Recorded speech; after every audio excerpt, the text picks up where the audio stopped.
সমাবেষ্ট আজকের সভার মধ্যমণি ইতিমধ্যেই যার নাম ডাক সমস্ত ঢাকার শহরের আনাচে কানাচে অলিতে গলিতে ছড়িয়ে পড়েছে, যিনি ফ্যাসিবাদ সরকারের 17টি বছর মামলা হামলায় আমাদের পাক ছাড়ে নাই, সকলের ভাবি মিষ্টি ভাবি আজকে আমাদের মাঝে উপস্থিত। তার জন্য বাউল দলের পক্ষ থেকে একটা করতালি। উপস্থিতি আমাদের মাঝে উপস্থিত আছেন আমাদের বাউল দলের সেন্ট্রাল সভাপতি, সাবেক ছাত্র নেতা, যিনি অত্যন্ত পরিশ্রম করে সমগ্র বাংলাদেশে বাউল দল সুসংগঠিত করার জন্য সে অনবরত কাজ করে যাচ্ছে।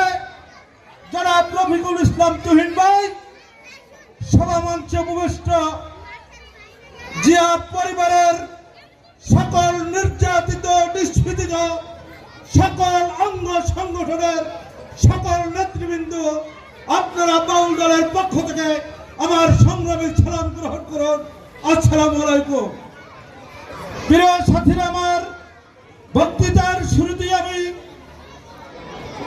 গভীর শ্রদ্ধার সাথে স্মরণ করছি মহান সংসদের লেকের পাশে শায়িত মরহুম প্রেসিডেন্ট জিয়াউর রহমানের বিদেহী আত্মার মাগফিরাত কামনা করে দেশনেত্রী বেগম খালেদা জিয়ার রোগমুক্তি কামনা করে তারুণ্যের অহংকার তারেক রহমানের দেশে প্রত্যাবর্তন করে আমাদেরকে নেতৃত্ব দিয়ে দেশে প্রধানমন্ত্রী হতে পারে আল্লাহর দরবারে ফরিয়াদ করে আমার বক্তব্য শুরু করছি।